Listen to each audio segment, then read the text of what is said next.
Yes, sir. Yeah, okay. Yes, sir. Yeah. So today we'll discuss about the some disorders which affecting the nose. And those are miscellaneous disorders like foreign bodies in the nose or CSF rhinorrhea. So that is leakage of the CSF from the through the nasal cavities, and nasal myiasis and rhinolith and choanal atresia. There are 5 miscellaneous topics. So today we'll discuss about these topics.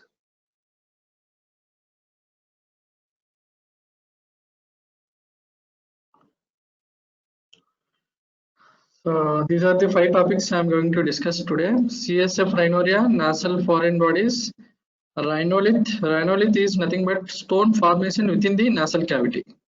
Okay. So it is not from the outside the nasal cavity. Within the nasal cavity there is a stone formation, and nasal myiasis. So nasal myiasis is presence of the larval form of the flies, house flies within the nasal cavities, and choanal atresia. So what is choana? Anybody? What is choana? Chanakya, what is choana? Posterior opening of Yeah. Posterior opening of the nasal cavity. Anterior opening is nares, posterior opening is choanal atresia. Okay. Choana. So atresia is stenosis or atresia. So narrowing of the complete closure of the posterior opening of the nasal cavity, that is choanal atresia. So first coming to the CSF rhinorrhea, it is, as I already told, so leakage of cerebrospinal fluid from the brain into the nasal cavity. So there is a connection, fistulous connection between the intracranial, that is subarachnoid space into the nasal cavity. So there is one terminology, that is paradoxical CSF rhinorrhea. That means leakage of CSF from the nose, but defect is present in the temporal bone. So through the medullary cavity and through the eustachian tube opening, it comes behind the nose into the nasopharynx. So that is the paradoxical CSF rhinorrhea, but defect or opening is not within the nasal cavity. So it is somewhere in the temporal bone, and CSF will leak into the medullary cavity, from there through the eustachian tube into the nasopharynx. So that is the paradoxical CSF rhinorrhea.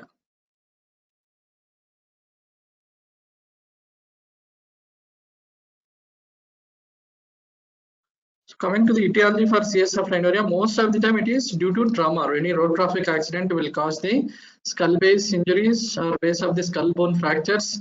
So then there is a fistulous connection between the subarachnoid space and into the cavity. There is a leakage of the CSF into the nasal cavity. So that is the most common cause for the CSF rhinorrhea, and rarely non-traumatic. Without any trauma, we will see the CSF rhinorrhea. So accidental causes 80%. In traumatic, accidents is 80% and surgical is 20%. So if you do any intranasal surgeries like simple septum surgery, also if you remove the excess septum posterior part, so bony part of the nasal septum, it is directly attached to the skull base.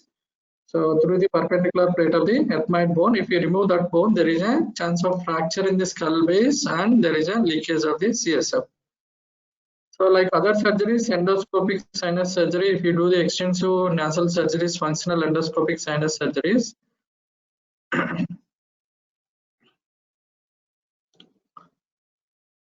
within the sphenoid sinus also, there is a chance of injury to the skull base. So surgeries for the meningocele, transsphenoidal hypophyseectomy through the sphenoid sinus. If you remove the any pituitary tumors, there is a chance of leakage of the CSF, and acoustic neuroma surgeries. So these are the some surgical treatment which leads to the CSF leakage into the nasal cavity. Non-traumatic causes, etiology non-traumatic causes around 55% with normal intracranial pressure, and with 45% is high intracranial pressure. So in high intracranial pressure, some patients will have the around 85% they'll have the intracranial tumor. So because of the tumor, there is an increase in CSF pressure. So in some cases, 15% without any tumor or without any defect in the intracranially, there is a simple rise in intracranial pressure. So then you will see the CSF rhinorrhea, high pressure without any intracranial mass.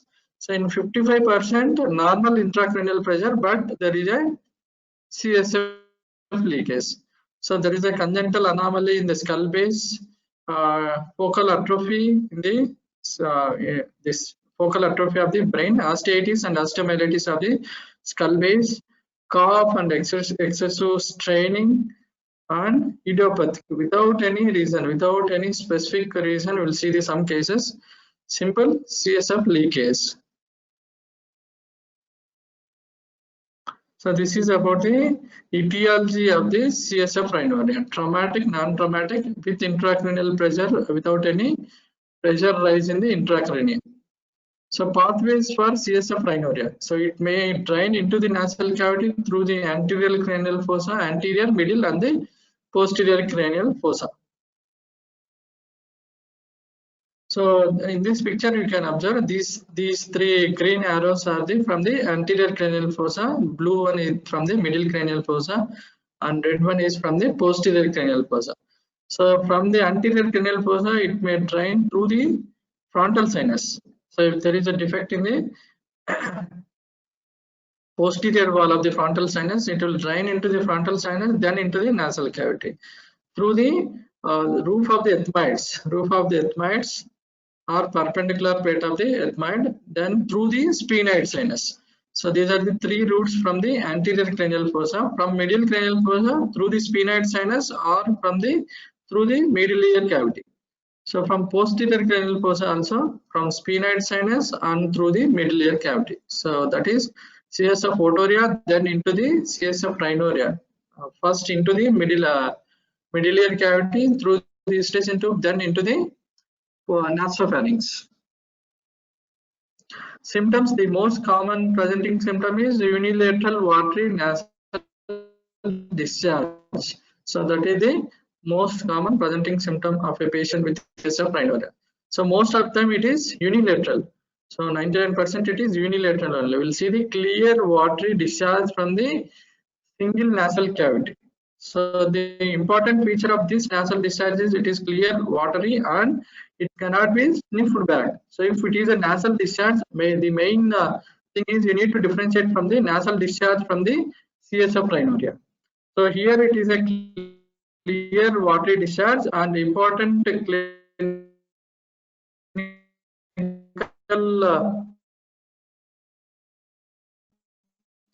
finding or observation is a patient cannot be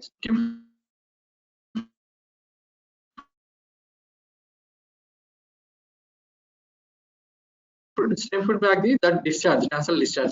So there is if they bend the head, there is continuous dribbling of that watery discharge from the anterior nasal cavity, and it is sweet in taste and bending. There is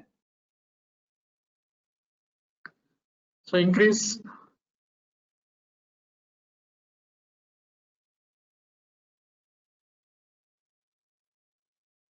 Students,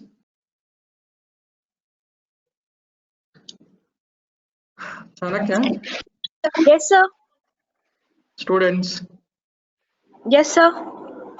Yeah. So are you able to see? Yes, sir. Okay. So you need you need to differentiate from the nasal discharge from the CSF rhinorrhea. That is important point. So then further you need to evaluate the patient. Okay. So it is a clear unilateral watery discharge, sweet in taste, and it is increasing and bending and straining of the patient. So if you ask the patient, there is a history of the head injury or nasal surgeries, previous history of the nose surgery or skull base surgery. So some patients will get this history, head injury or history of the nasal surgery. So some they'll have the headache also. So if it is relieved on reclining or straining, so that means it is a low CSF pressure. So if it is increasing relieved by rhinorrhea. So if there is a CSF rhinorrhea, if it is relieved, that is high CSF pressure. So if they get the headache relieved from the if there is a discharge CSF rhinorrhea, that means the patient is having a high pressure intracranially. So if it is decreasing and reclining or straining, so that means low CSF pressure. On recurrent meningitis, some patients will present without any clear clear water discharge. They'll present with the recurrent meningitis. So then you need to suspect some connection between the nasal cavity and the intracranium, recurrent meningitis. So headache, unilateral watery nasal discharge, history of head injury, and recurrent meningitis. So these are the 4 important features. So the main thing is, as already told, so you need to differentiate from the CSF rhinorrhea from the nasal discharge, simple rhinitis. So if you ask the patient history, there is a history of the head injury or nasal surgery in the CSF rhinorrhea and unilateral nasal discharge.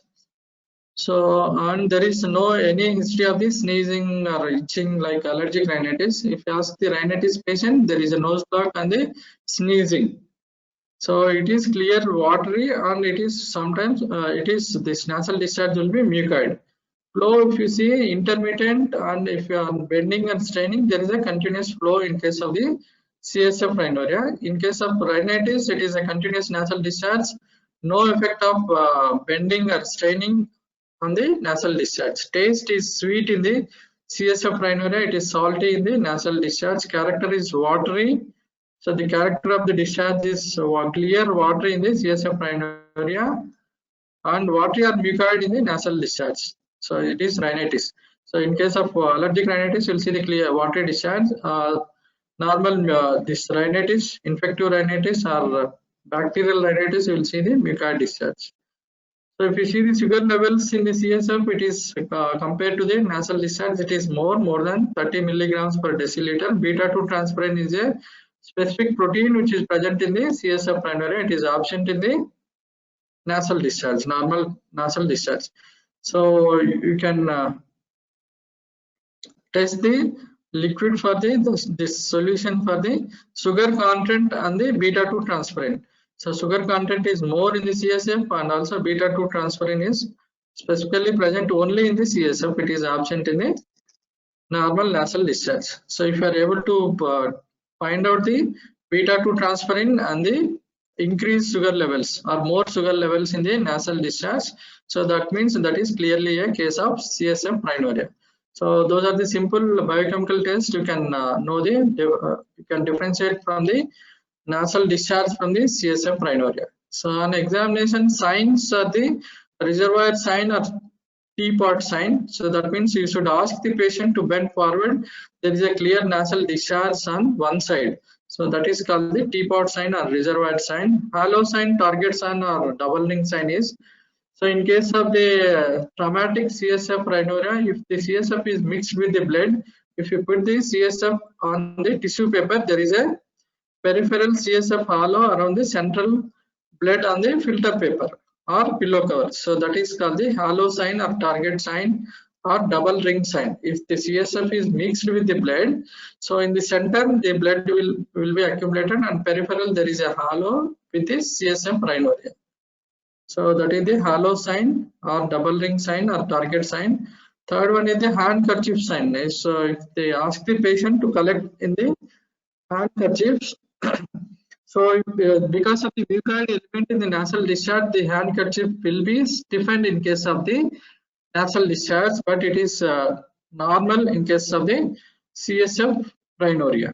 So these are the 3 important signs: reservoir sign or teapot sign, halo sign, double ring sign or target sign, and handkerchief sign. So this is the teapot sign.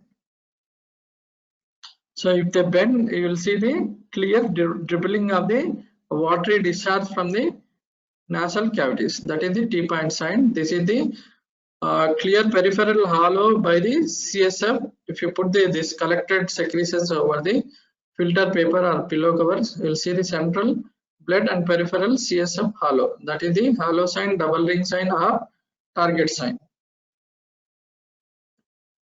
So investigations, as I already told, so if you examine the discharge biochemically, there is increased glucose levels in the CSF compared to the normal nasal discharge, and beta 2 transferase you can trace out in the CSF rhinorrhea. It is absent in the normal nasal discharge, and you need to evaluate the patient for any intracranial mass. So that is by the CT or MRI with the contrast. So that is to, so these CT or MRI radiological investigations helpful for the to locate the site of the leakage and also to rule out any intracranial pathology like tumors. So if there is any intracranial tumor, first you need to address the tumor and you need to reduce the CSF pressure, then you can go for the repair of the CSF leakage. So other investigations are the CT cysternography. Nowadays we are not doing regularly CT cysternography, and intrathecal fluorescent dye injection. So you need to inject the fluorescent dye into the CSF through the lumbar puncture, then do the diagnostic nasal endoscopy under blue light. You can, so that you can point out the site of the leakage. So if you are not able to identify in the radiological investigations, high resolution radiological investigations, so this is the best investigation to locate the site of the leakage. So that is intrathecal fluorescent dye injection, then diagnostic nasal endoscopy under blue light, so that you can know the site of the leakage. So this is high resolution CT scan of the paranasal sinus. You can see the breach in the continuity of the bone. So this is on the left side, this is on the right side. So this is the site of the leakage. CSF is clearly coming into the nasal cavity. This is the ethmoid area. So this is the perpendicular, this is the roof of the ethmoids, So this is again same another picture. So this is the from the sphenoid sinus. There is a leakage in the left side sphenoid sinus. This is the diagnostic nasal endoscopy picture. You can see the clear water discharge here, and this is one more CT. You can see here there is a clear defect in the skull base. So the CSF is coming into the nasal cavity. So this is in the roof of the ethmoids or ethmoid region. This is the diagnostic nasal endoscopy from the ethmoids. This is from the sphenoid sinus. Sphenoid sinus, there is a meningocele. Here there is a mass and bulging of the sphenoid sinus. Here you can see the mass, and this is the mass and leakage of the CSF into the sphenoid sinus. Meningocele, meningoencephalocele. This is the MRI showing the various defects, CSF leakage. This is the diagnostic nasal endoscopy with the blue light, so that you can see the clear discharge in the nasal cavity.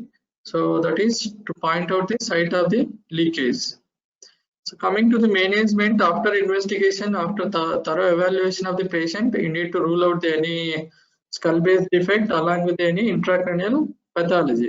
So if there is any intracranial pathology, so we need to remove the intracranial tumors, reduce the CSF pressure, then closure for the leakage.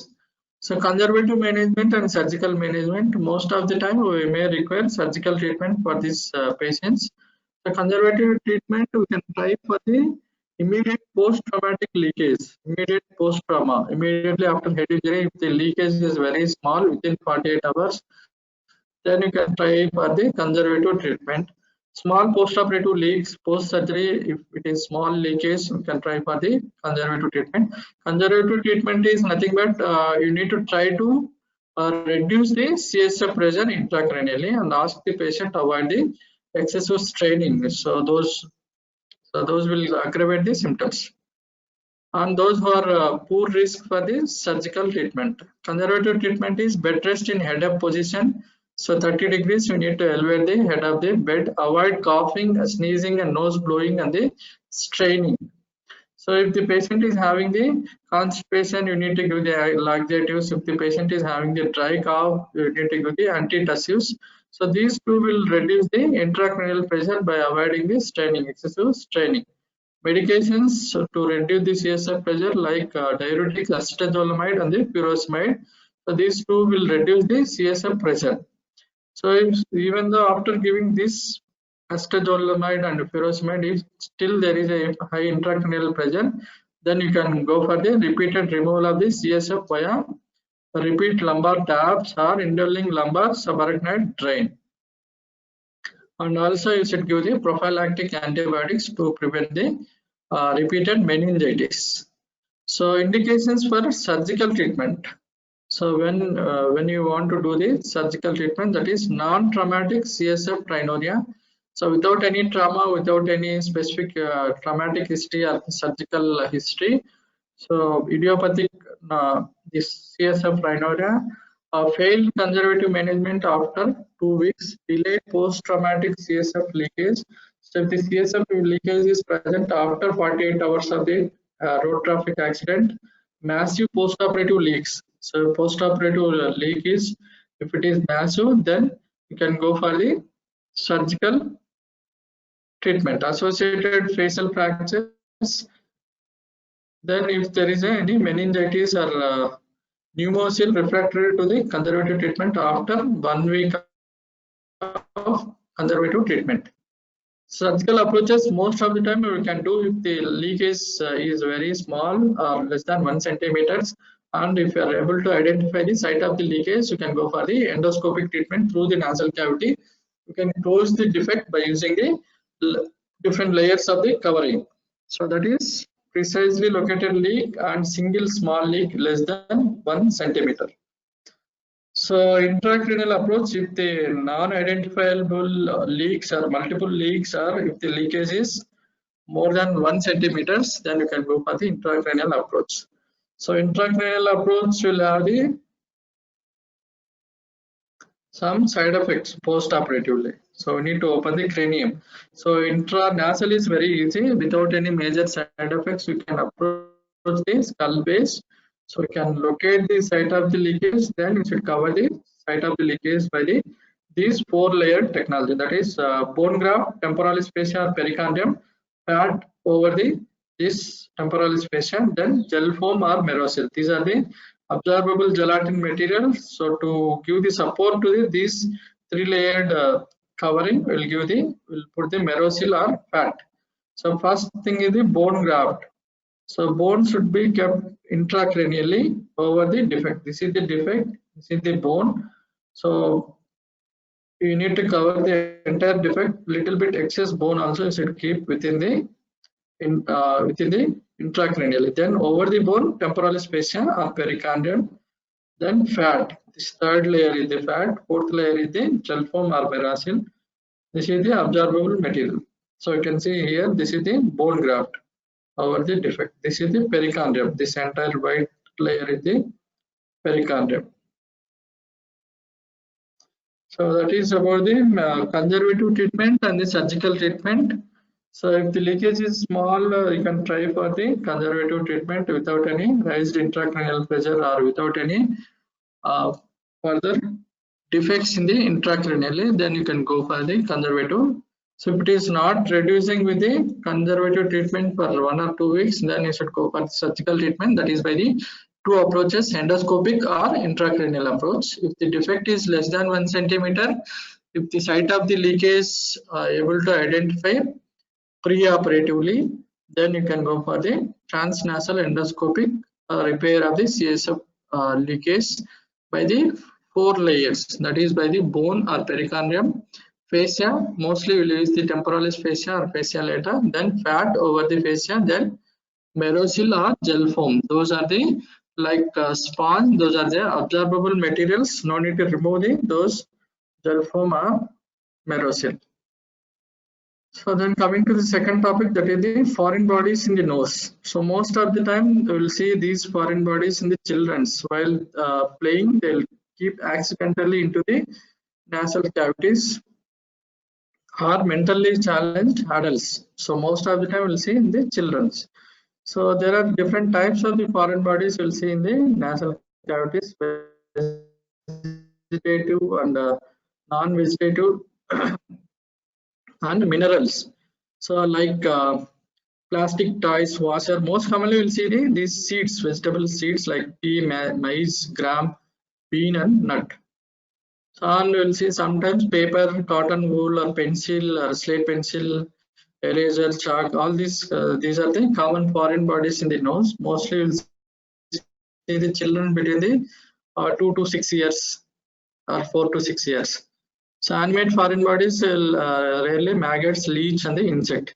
So inanimate, mainly vegetative, we'll see the seeds and the non-vegetative paper, cotton, or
students.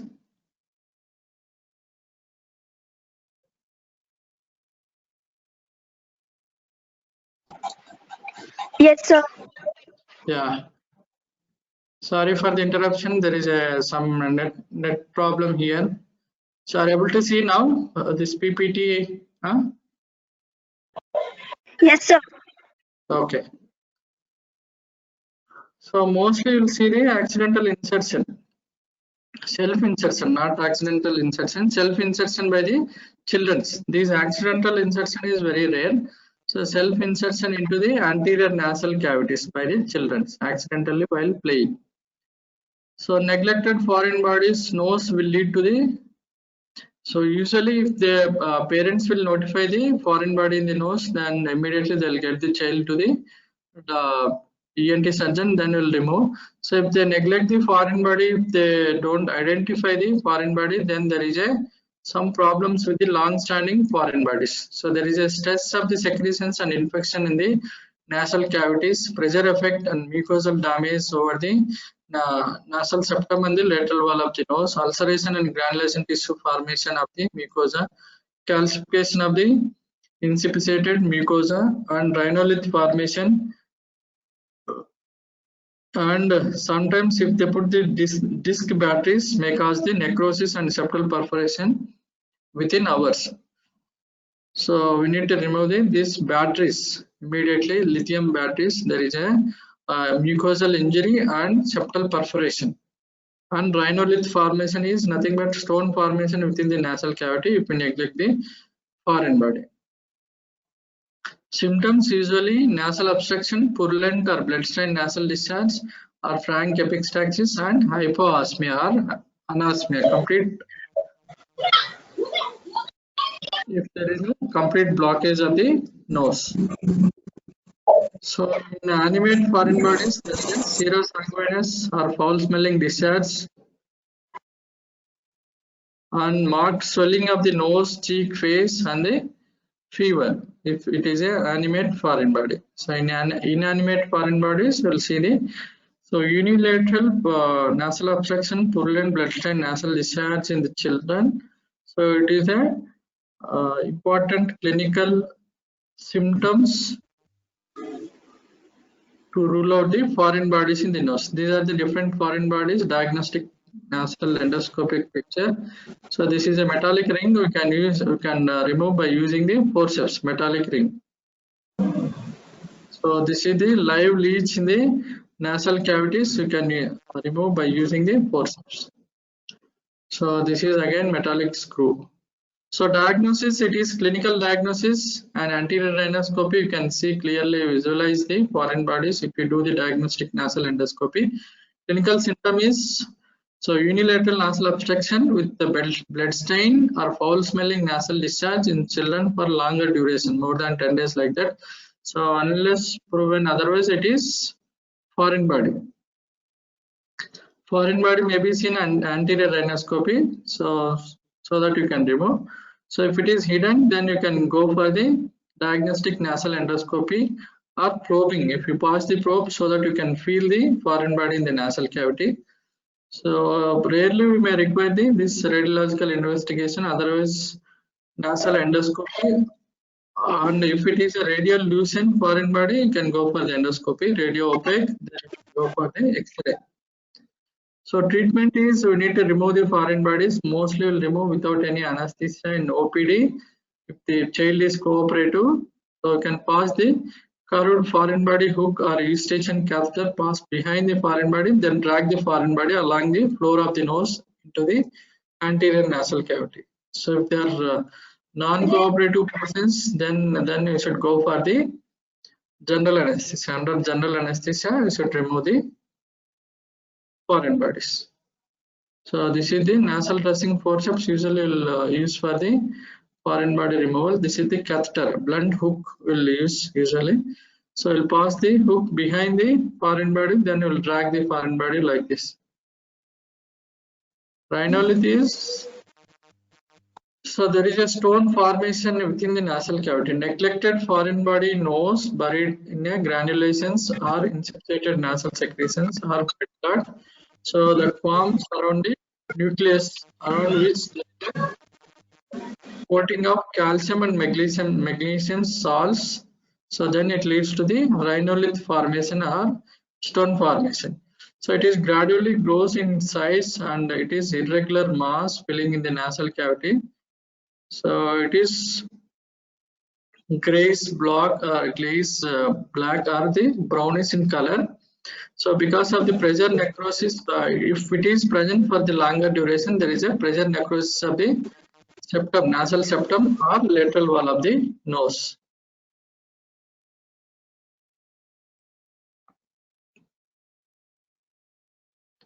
So it is more common in the adults. Foreign bodies are more common in the children. It is more common in the adults. So again here there is a unilateral nose block, foul smelling, nasal discharge and blood stain nasal discharge.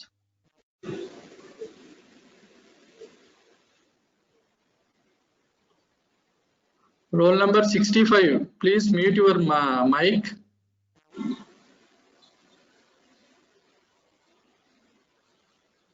Roll number 65.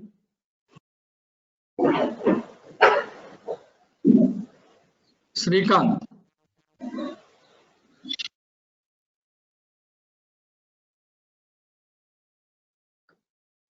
Srikanth.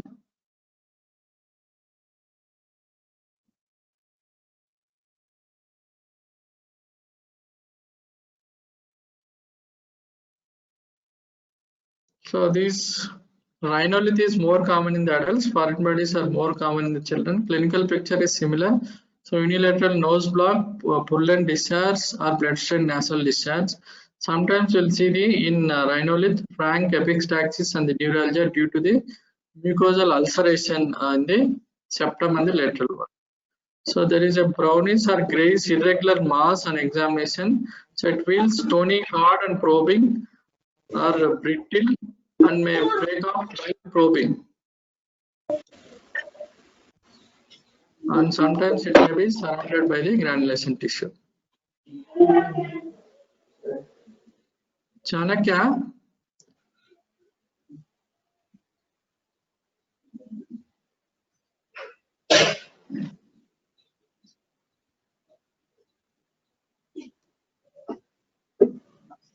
Roll number 65.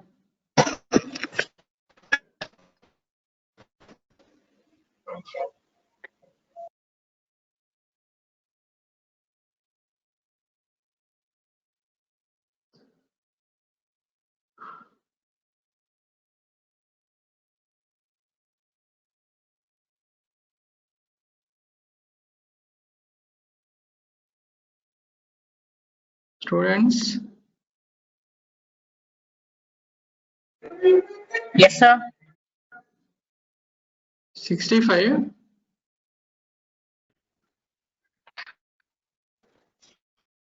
Who is talking roll number 65?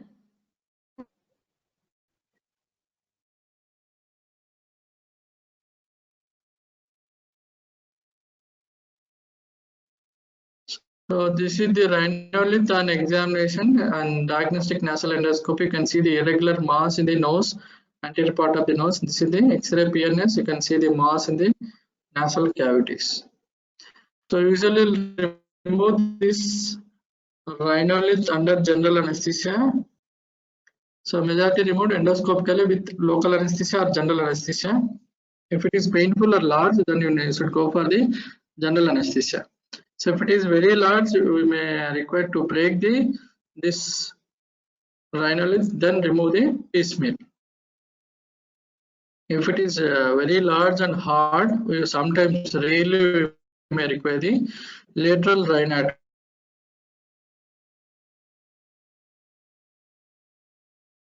That means we need to inside the nose externally, then rhinolith. Nasal meiasis, that is nothing but larval forms of the blue bottle fly, that is chrysomia. So there is a maggots in the nasal cavity. So usually these maggots are attracted by the foul smelling nasal discharge. So if the patient is having the previous history of the atrophic rhinitis or any other disease in the nose like nasal syphilis, leprosy or purulent sinusitis, all these will cause the foul smelling discharge from the nose or post radiotherapy CA maxilla. So they'll lay the eggs within the nasal cavity. These eggs will hatch within 24 hours. So from each egg there is around 200 larvae. So within 24 hours. So these larvae will cause the destruction of the nose, nasopharynx, paranasal sinuses, soft tissues of the face, palate, and the eyeball. So there is a destruction of these nose and surrounding structures by these larval forms of the chrysomia fly. So these cases mostly you will see between the August and the October. So this is the housefly life cycle of the chrysomia. So they will lay the eggs. So these eggs will hatch out within 24 hours, and then there is a larval form. So this larva will be around 4 to 7 days, then pupa, then again adult fly. This is the life cycle. So these are the larval forms of the housefly. Those are the maggots. So this is the maggot. So like this, you will see within the nose.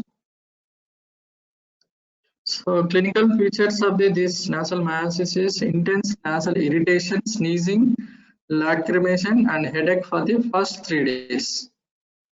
So after infestation, first 3 days there is a intense nasal irritation, sneezing, lacrimation, and headache. So later there is a nasal obstruction and the foul smelling blood stained nasal discharge. And facial pain and the puffy eyelids and the lips. So and there is a crawling sensation in the nose and maggots coming out from the nose after 3 to 4 days. So first 3 days there is an intense irritation, itching, sneezing, lacrimation, headache.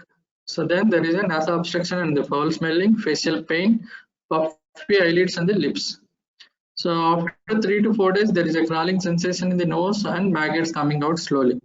Fistula on the nose and palate, and death may occur from the meningitis. These are the clinical features. So if you neglect the patient, if they get the meningitis and perforation, septal perforation and the palatal perforation because of these maggots. So usually you'll see between the August and the October. So treatment is endoscopic removal of these maggots by using the forceps. So we need to irrigate the nasal cavities with the dilute chloroform or the turpentine oil so that this larval form will come out from the nose. Then we need to remove slowly by using the forceps. So nasal douching with the normal saline daily 4 times in a day to remove any slough, crust or the dead maggots in the nasal cavity. Nasal installation of the liquid paraffin for lubrication, isolation with the mosquito net to avoid the contact with the flies. So these patients, you need to instruct the patient.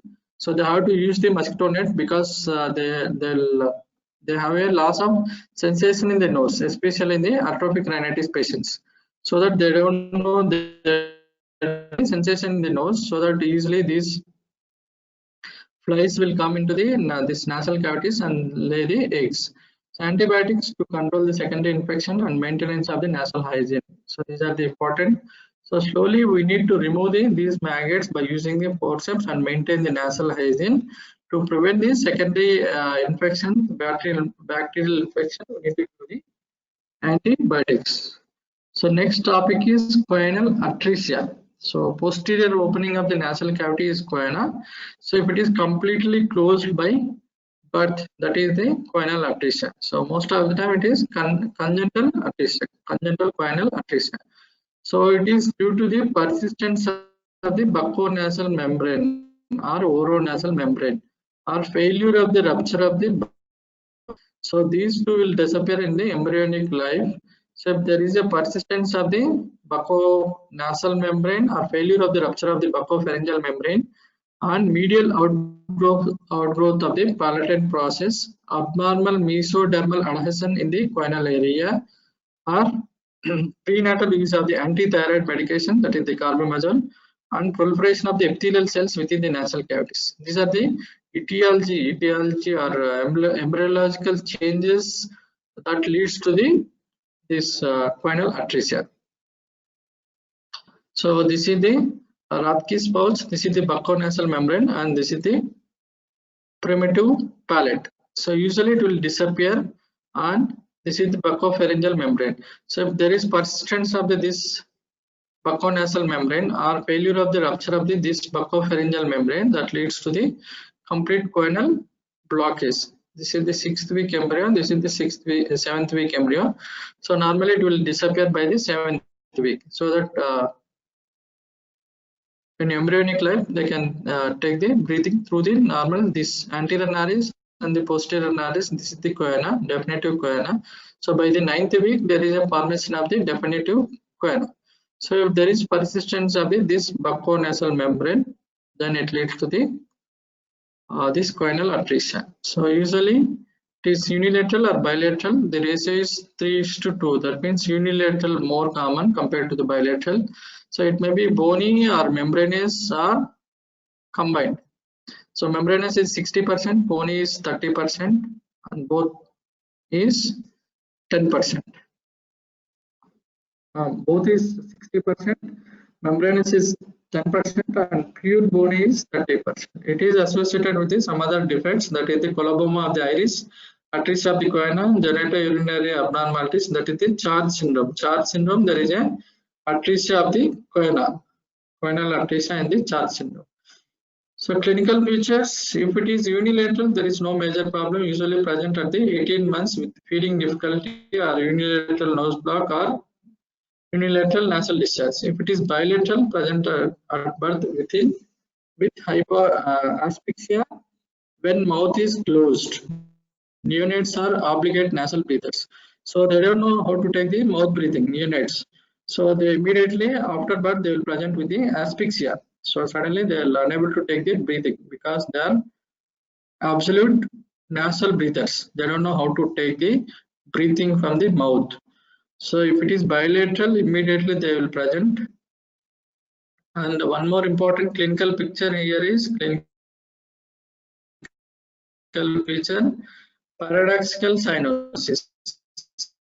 Cyanosis disappears while crying.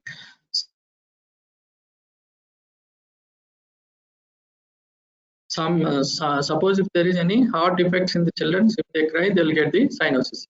Here, so because if they cry mouth during the crying, so that's why they will take the breathing through the mouth.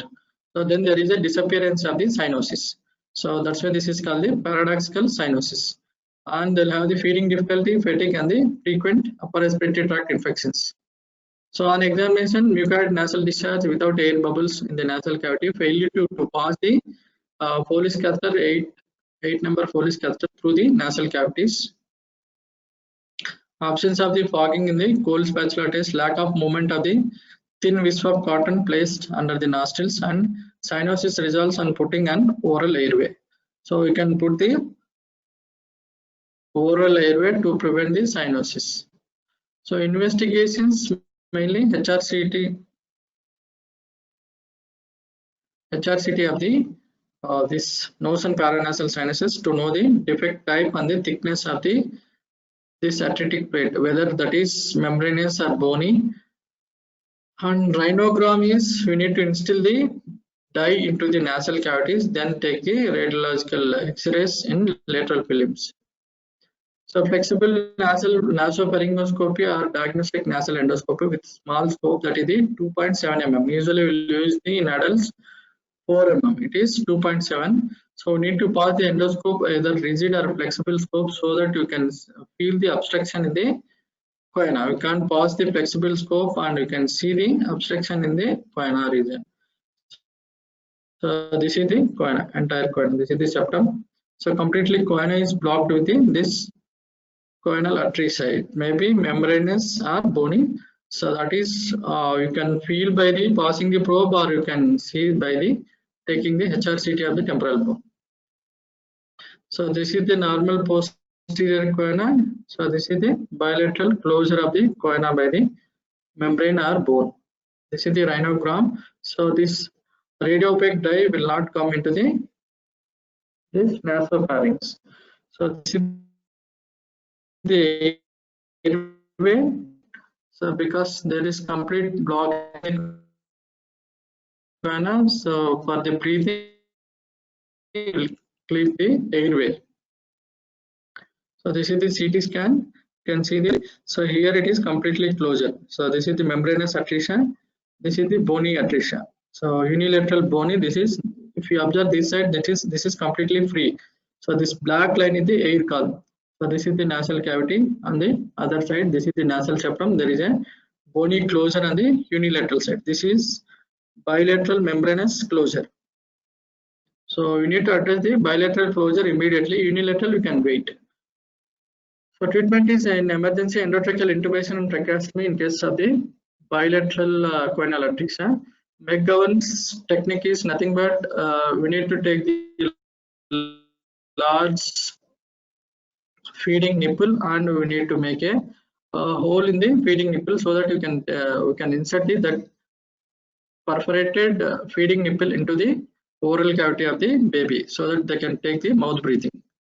So if it after that definitive treatment is we need to immediately go for the surgical treatment, perforation of the this atretic plate by using the transnasal approach or transpalatal approach. Usually we will do the transnasal for membranous and the thin bony atresia. For thick bony atresia we need to go for the transpalatal approach.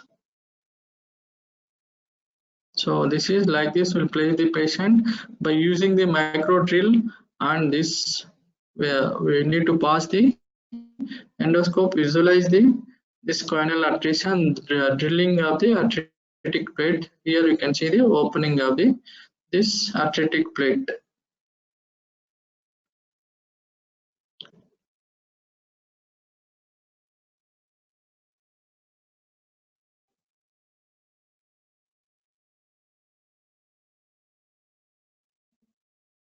So this diamond drill bit, will use the 5 mm diamond drill bit for the for making the opening in the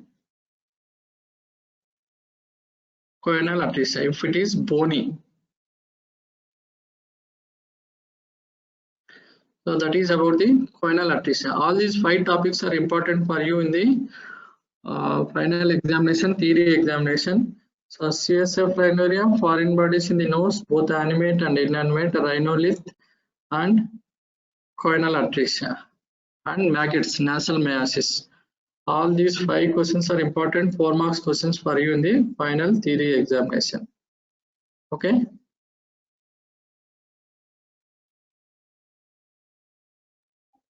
Students.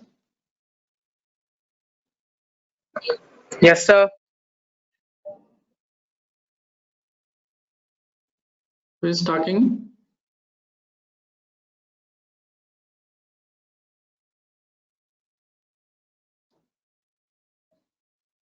Chanakya. Roll number 26. Sir. Yes, sir. Any doubts? No, sir. No doubts. No, sir. How will you treat nasal myiasis? In case of the nasal myiasis or maggots in the nose, how will you treat? We can remove the maggots.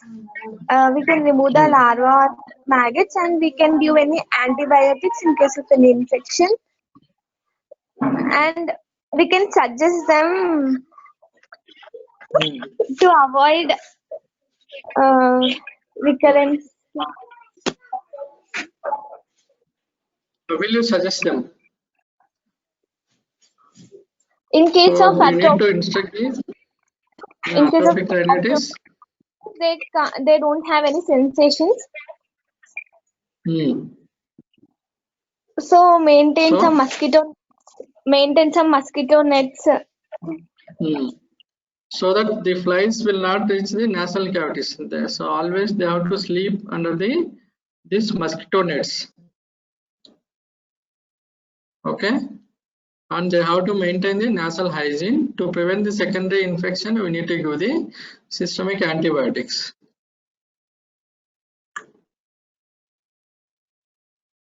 Okay.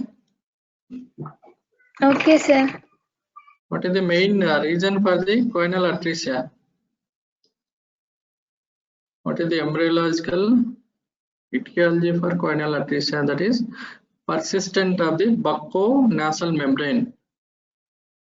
Okay. And buccopharyngeal. Okay, buccopharyngeal.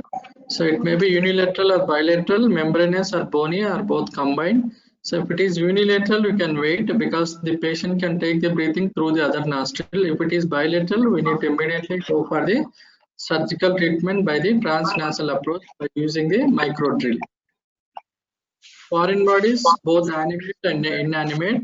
So foreign bodies we need to remove by using the blunt probe or blunt hook.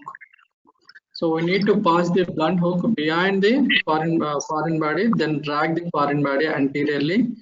So that is for the any round object. So if it is piece of paper or cotton, so then we need to remove with the forceps. So what is rhinolith? It's a stone formation within the nasal cavity. In case of any foreign body persistent for long time, then there may be coating of magnesium and calcium, which leads to the formation of rhinolith, mostly seen in adults. So it is unilateral, so hard in consistency. Treatment: unilateral purulent nasal discharge, foul smelling, and blood staining. These are the important clinical picture of a patient with the rhinolith as well as foreign body in the nose. Treatment for rhinolith: we can remove the rhinolith under local anesthesia, but if it is painful, we can remove under general anesthesia, or we can make it into pieces and we can remove the meal pieces. And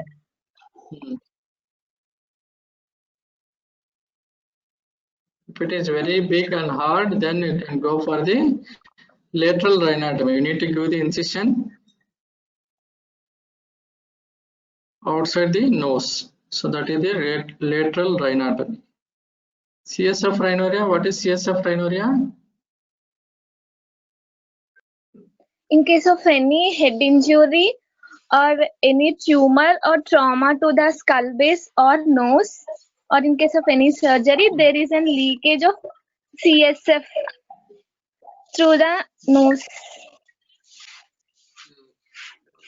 What is the etiology for CSF rhinorrhea?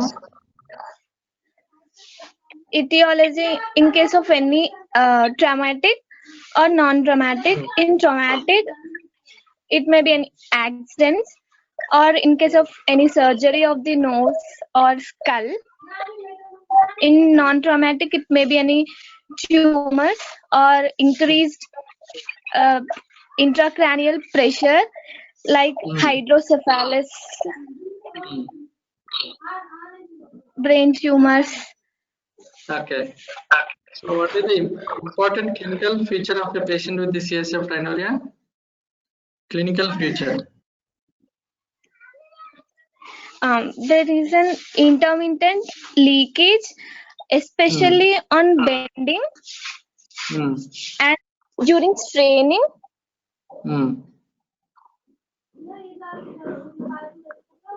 Mostly unilateral. How will you diagnose?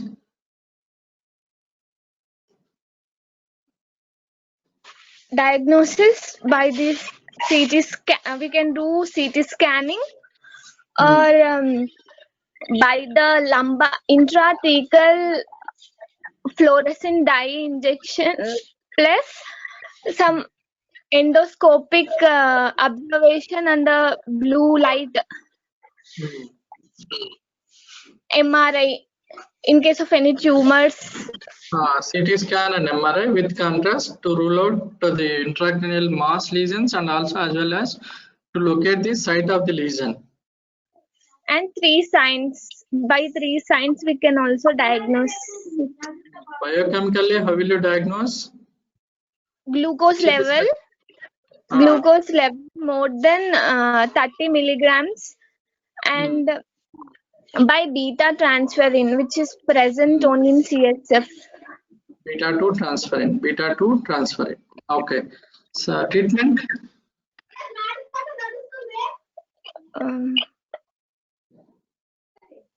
Treatment for CSF. And conservative treatment or surgical treatment. In case of conservative treatment, they have to take bed rest at an angle of 30 degrees and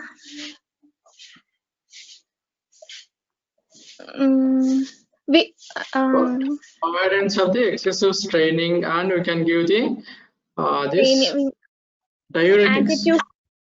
Antitussives can be given.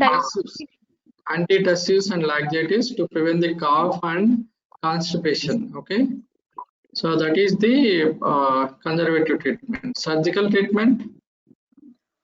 4-layer. It may be an extracranial or intracranial. In intracranial, 4-layer surgery, endoscopic surgery. In 4-layer endoscopic surgery, first we place an bone graft, next to it fascia, then fatty layer, then gel foam is placed. Okay, mostly we'll do this transnasal approach, transnasal endoscopic only. If the defect is very small, that means less than 1 centimeter. So we can if we are able to locate the site of the leak before surgery, then you can go for the endoscopy. If there are multiple leaks, the defect is very big, associated intracranial pathology, then you can go for the transcranial approach. At the same time, you can remove the tumor as well as you can close this defect. Okay.